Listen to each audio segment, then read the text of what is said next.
जय हिंद दोस्तों, बहुत स्वागत करता हूं आप सभी का अपने यूट्यूब चैनल पर। दोस्तों अभी 15 तारीख की खबर है कि नव भारत में एक आर्टिकल आया था जिसमें काफ़ी लोगों ने कमेंट किया था कि डिस्ट्रिक्ट स्ट्राइक फोर्स जो छत्तीसगढ़ की अभी जो मंत्रिमंडल है उन्होंने एक मिलकर के फैसला लिया है कि डिस्ट्रिक्ट स्ट्राइक फोर्स का गठन किया जाएगा। यहाँ पे आप लोग देख पाएंगे नव भारत का आर्टिकल है और गुरुवार को मंत्रिपरिषद या मंत्रिमंडल की बैठक हुई थी छत्तीसगढ़ में और ये एक जो निर्णय लिए गए थे उनमें से भी एक महत्वपूर्ण निर्णय था। ठीक है, इसके बारे में इस वीडियो में बात करेंगे आप सभी से और कुछ चीज़ समझने का प्रयास करेंगे। और यहाँ पे जो भी चीज़ें मैं बताता हूँ तो उसका जो यहाँ पे मैंने आपको इमेज दिखाता हूँ या कुछ PDF दिखाता हूँ तो सभी चीज़ें हमारे टेलीग्राम चैनल पे मिल जाएंगी। उसका जो लिंक है वो डिस्क्रिप्शन बॉक्स में दिया हुआ है, तो आप लोग चाहें तो मेरा टेलीग्राम चैनल है उसको ज्वाइन कर सकते हैं। तो दोस्तों खबर ये है कि छत्तीसगढ़ में नए जो एक डिपार्टमेंट कह लूँ या फोर्स कह लूँ उसका गठन किया जाएगा। उसका नाम रहेगा डिस्ट्रिक्ट स्ट्राइक फोर्स का सृजन किया जाएगा। ठीक है, डिस्ट्रिक्ट स्ट्राइक फोर्स का सृजन किया जाएगा। अब बहुत लोग ये सोच रहे हैं कि इसमें बहुत सारी वैकेंसीज आने वाली हैं, तो वैकेंसीज आ भी सकती हैं लेकिन उतनी नहीं आएंगी जितना आपको नंबर यहाँ पे देखने के लिए मिल रहा था। ठीक है, तो सबसे पहले बात करूँ कि बहुत सारे पहले से सहायक आरक्षक है ना, सहायक आरक्षक के 3096 पदों पे जो व्यक्ति थे, जो आदमी थे वो थे इसमें सहायक आरक्षक के पद पर, उन सभी पदों को समाप्त कर दिया जाएगा। अब समाप्त कर दिया जाएगा इसका मतलब ये नहीं कि सभी लोग बेरोजगार हो जाएंगे। तो जो सहायक आरक्षक के पद पर थे जो मुख्यतः नक्सली इलाका में या अन्य जिलों में भी काम कर रहे थे, लेकिन उनका जो वेतन होता था वो शासकीय कर्मचारी के रूप में नहीं आ रहा था कि रेगुलर उन लोगों को पेमेंट नहीं मिल पा रही थी, तो ये अनियमितता हो रही थी उनके साथ।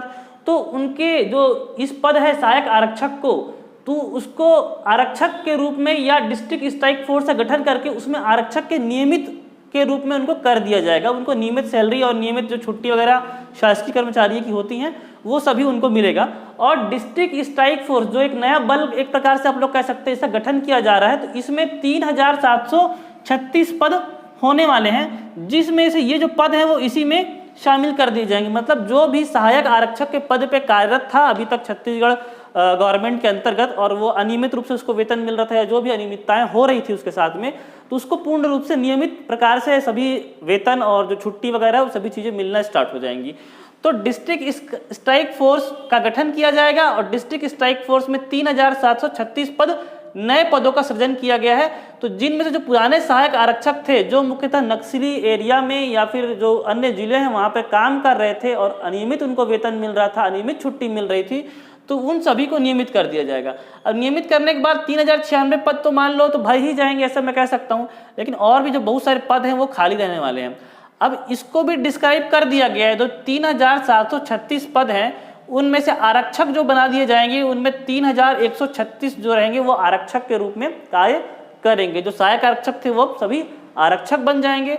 बाकी 460 जो अभ्यर्थी होंगे प्रधान आरक्षक के यहाँ पद बनाए जाएंगे। 80 जो है वो ASI के पद रहेंगे, असिस्टेंट सब इंस्पेक्टर, ठीक है, सहायक पुलिस निरीक्षक, ठीक है। और उसके बाद 40 जो है वो SI रहेंगे, ठीक है, 40 सब इंस्पेक्टर रहेंगे और 20 जो पद रहेंगे वो इंस्पेक्टर के रहेंगे। तो इन पदों को किस प्रकार से भरा जाएगा उसके बारे में विस्तृत जानकारी नहीं है कि किस प्रकार से पद को भरा जाएगा। ठीक है, तो हो सकता है कि आरक्षक के पद पे या प्रधान आरक्षक या फिर SI के लिए कुछ वैकेंसी आ सकती हैं, लेकिन कहने का मतलब यह है कि अभी इसमें बहुत पूर्ण जानकारी नहीं मिली है कि इसका कैसे गठन किया जाएगा, कब इसकी वैकेंसी आएगी, इसके लिए मापदंड क्या रहने वाले हैं, क्या सभी लोग को उसमें प्रमोशन करके आरक्षक बना दिया जाएगा। तो मुझे लग रहा है कि 3096 पद पे सहायक आरक्षक काम कर रहे थे उन्हीं को आरक्षक DSF बनाया जाएगा, डिस्ट्रिक्ट स्ट्राइक फोर्स, उन्हीं को आरक्षक के रूप में प्रमोट कर दिया जाएगा। अब बाकी कुछ पदों पे वैकेंसी भी निकाली जा सकती है। तो कहने का मतलब ये है कि डिस्ट्रिक्ट स्ट्राइक फोर्स का सृजन किया गया है, ठीक है, और 3736 पद उसमें रखे जाएंगे। तो ये जो सारी चर्चा चल रही थी ये मंत्रिमंडल के एक डिसीजन के बाद आ गई थी। नव भारत का ये आर्टिकल है, आप लोगों को मैंने दिखाया था आप लोग को। तो उस बैठक में ये महत्वपूर्ण निर्णय लिया गया है पुलिस डिपार्टमेंट के तरफ से। अब बहुत सारे लोग यहाँ पर SI के डेट को लेकर भी चिंतित हैं कि SI का रिटर्न कब होने वाला है।